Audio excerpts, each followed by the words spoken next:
From high up in the atmosphere to deep within the earth, across borders and into cities, water makes its way into glasses more than 1 billion times each day in the United States.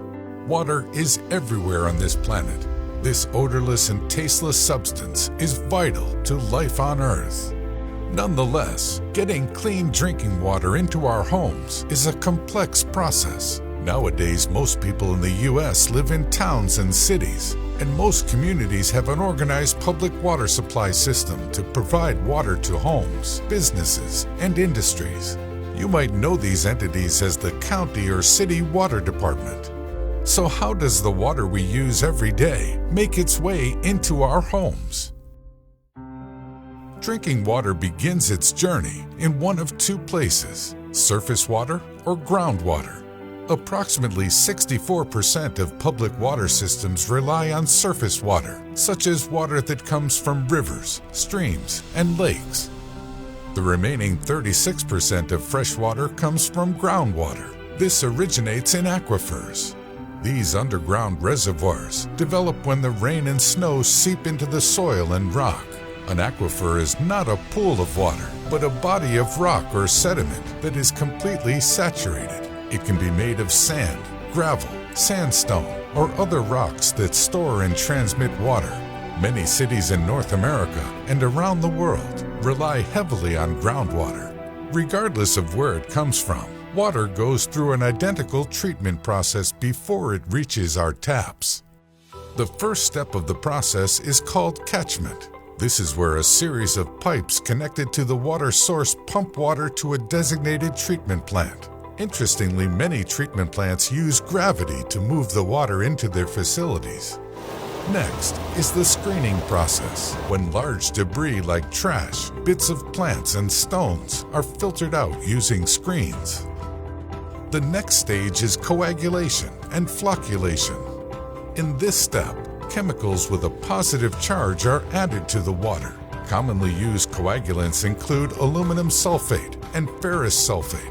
The positive charge of the chemicals neutralizes the negative charge of dirt and other dissolved particles in the water. When this occurs, the particles bind with the chemicals and form larger particles called floc. The floc settles to the bottom of the water supply due to its weight. This settling process is called sedimentation.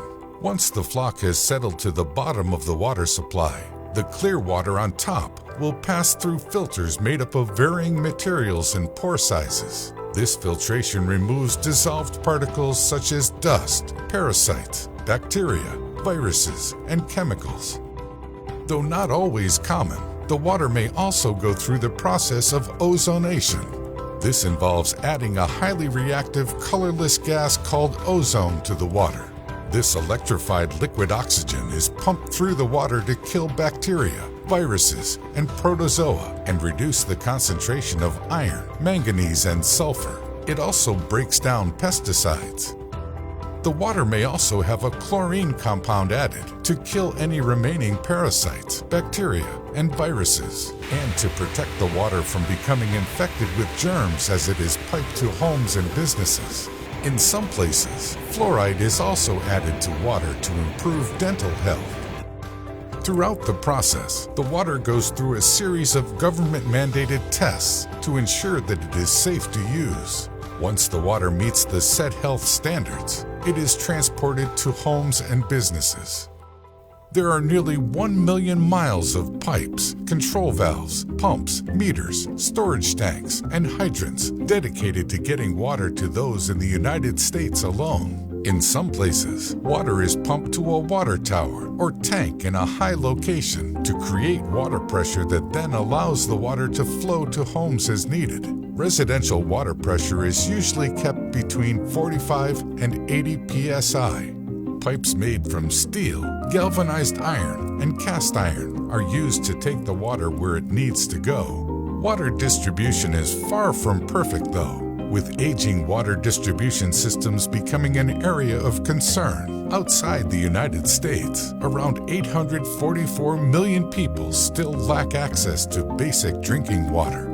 Furthermore, in many rural areas, households rely on private groundwater wells for drinking water, and these may become contaminated by industrial activities. The good news? In the last 25 years, 2.6 billion people have gained access to improved drinking water, and this number keeps rising each year.